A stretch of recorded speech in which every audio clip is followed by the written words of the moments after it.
Tuo lautta ei voi upota eikä se voi kaatua. Kunhan kyytissä pysyy, niin muuten ei ole mitään hätää.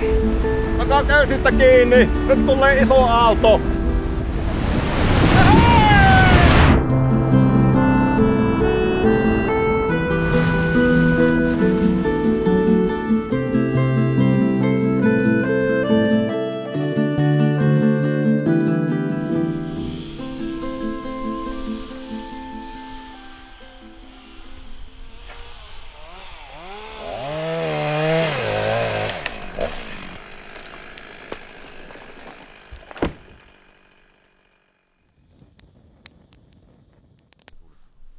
Tässä ollaan nyt yli Kiiminkitien itäpuolella Kaupin Kangas-niminen paikka suurin piirtein. Minun omistama metsäpalsta ja täältä kaietaan nyt ensi kevään tukkilauttaan seuraavat tukit. Meitä on tässä talkooporukka, 250 miestä paikalla ja kaikki me osallistutaan sitten siihen lautan rakentamiseen ja laskuunkin. Tällä me pyritään kunnioittamaan niin kuin meidän esi-isien talonpoikaiskulttuuria, joka Iijoella kesti 200-300 vuotta. Lauttausta harjoitettiin ja tämä on sitä perinteen vaalimista.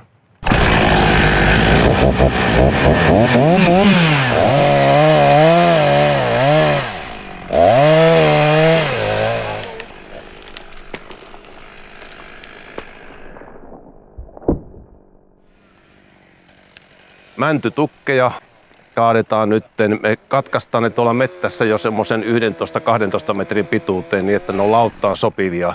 Kun ne myöhemmin käytetään sahatavaraksi, niin niistä pystytään katkomaan sitten sahalle sopivia pituuksia.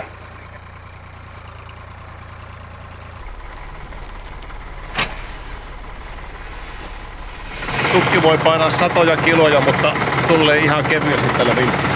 Ennen kuin kuorma-autoihin tuli hydrauliset kuormaamme, niin joutsalainen oli se, millä niitä tukkeja nostettiin alkuaikoina. Aika vaarallinenhan se tietenkin on, että paljon turvallisempia nykyiset ehkeet, mutta paljon se lihasvoimaa säästi, kun saatiin konevoima käyttöön.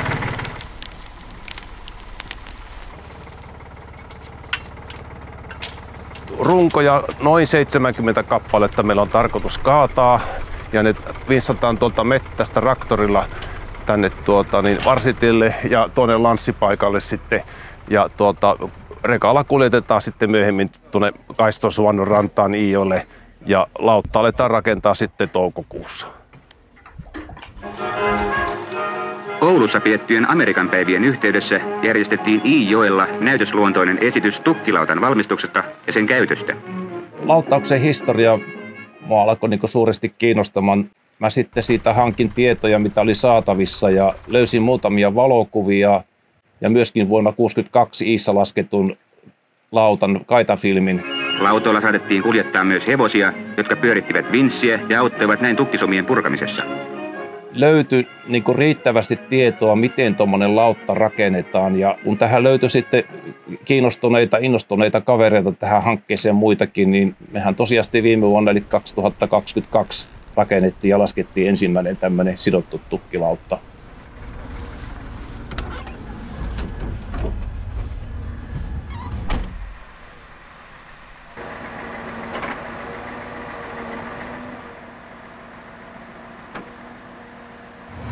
Paljonko painaa tuommoinen? 429.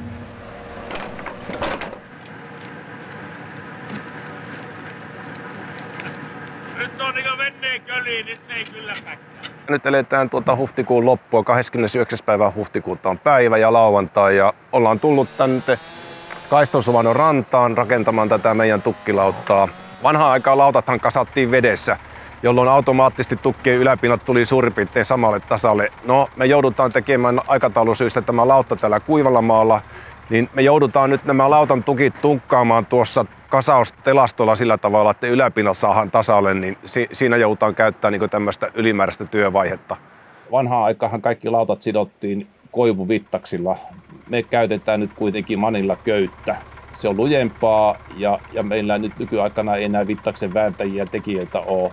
Meille se on turvallisempi ratkaisu käyttää nyt köyttä. Mutta lauttaan ei tosiaan käytetä ainuttakaan naulaa, pulttia tai muuta metalliosaa. Kaikki on luonnonmateriaalia.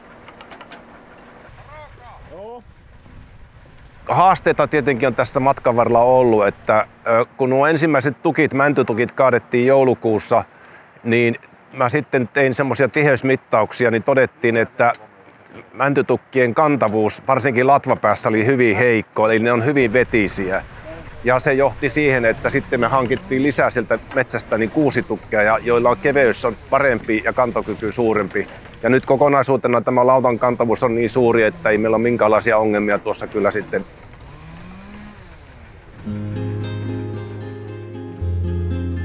Joo, lauttauksen historia on Iijoella alkanut 1700-luvulla. Ensin näitä lauttoja käytettiin tervankuljetukseen ja sitten myöskin ne tukit alkoi muodostumaan niin kuin itse kuljetettavaksi tavaraksi, kun sahateollisuutta syntyi tänne Perämeren rannikolle.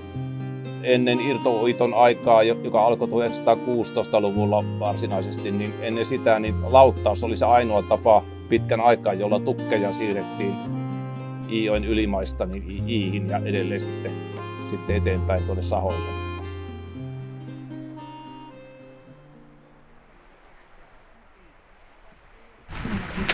Patehan se siinä tipahtaa, mutta otetaan kiinni. Ei.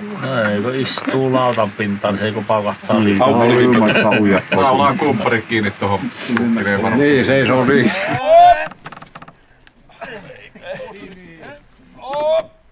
Minä tuun kaveriksi, se lähtee heti.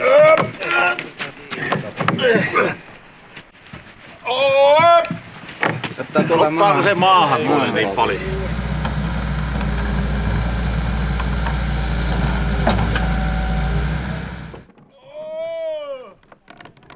Laskettiin molemmat lauttaelementit tähän suvannolle ja sitten siitä vesijetillä vejettiin ne sitten tähän kohtaan, missä ne nyt näkyy kahtena eri elementtinä. Ja sitten tässä nyt on yhdistelty nämä lauttaelementit toisiin erilaisin keinoin.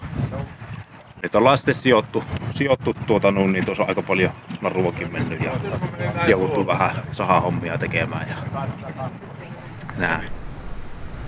Tämä lautta painaa varmaan nyt 30 tonnia valmiina. Se on vajaa 8 metriä leveä ja 23 metriä pitkä.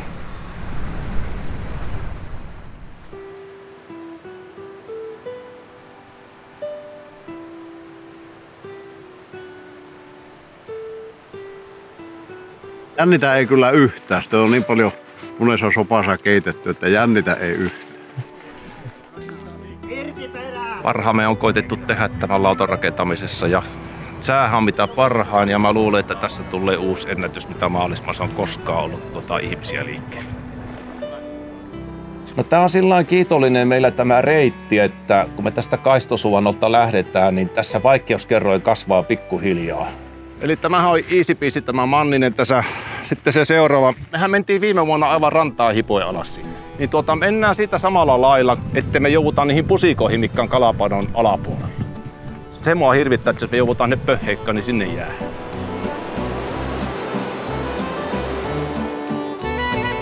Tuommoista lauttaahan me ei voi ihmisvoimin niin millään tavalla soutaa virtauksen suuntaan tai vastaan. Et me ainoastaan voidaan säätää sen paikkaa sivusuunnassa virrassa.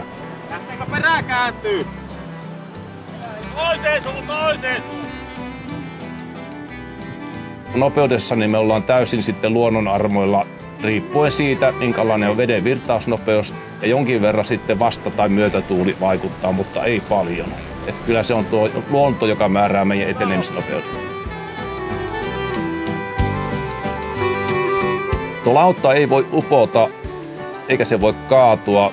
Mä itse koen, että jos millään vehkillä yleensäkään noita koskia lähtee menemään, ainakaan minä en lähde millään muulla kuin tuolla lautalla. Mä koen sen tuon lautan niin turvalliseksi. Et ainoa meillä siinä pitää vaan huolehtia, kun me tullaan niille pahimmille koskille, että kukaan ei tipu pois kyydistä, kun se lautta kuitenkin sukeltaa niiden isojen aaltojen läpi osittain. Että kunhan kyytissä pysyy, niin muuten ei ole mitään hätää.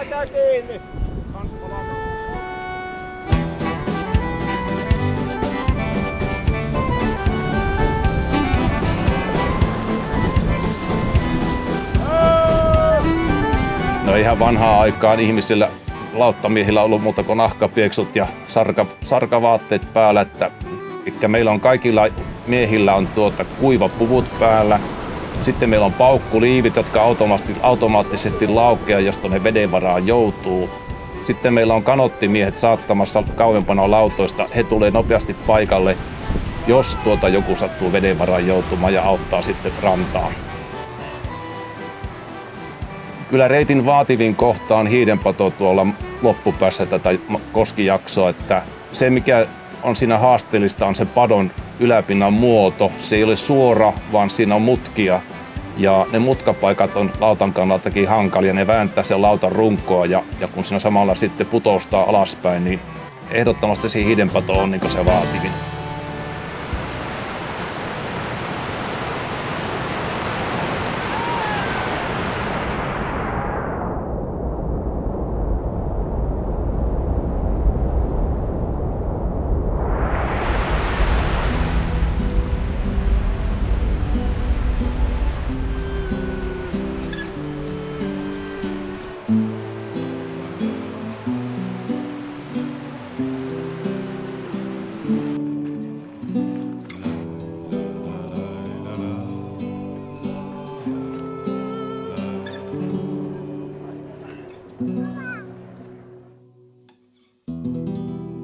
No joo, välillä meinas olla vaikeuksia, mutta ihan hengissä ollaan kaikki. Yksi paukkulivi on vaan paukahtaa. Ei ollut nyt mukana. Lautta toimi erittäin hyvin. Tultiinko junaa Pikkala ja Hiidenpadonkoski? Minä ainoastaan sain istumaan välillä. Vettä tuli tätä myöten. Ainoa menetys on että yksi hattu on kavonnut. Jos löytyy, niin ei tarvitse pelätä, ei sillä miestä ole alla. Kyllä se kokemuksena se oli aivan mahtava ja varsinkin sitten kun lähdettiin Jakun koululta käymään matkaa ja tehdään lautalle nuotiopaikka ja siinä voidaan jokimaisemia ihailla ja samalla matka vaan joutuu, paistetaan makkaraa ja keitellään kahvia, niin se on kyllä aivan valtava hieno kokemus.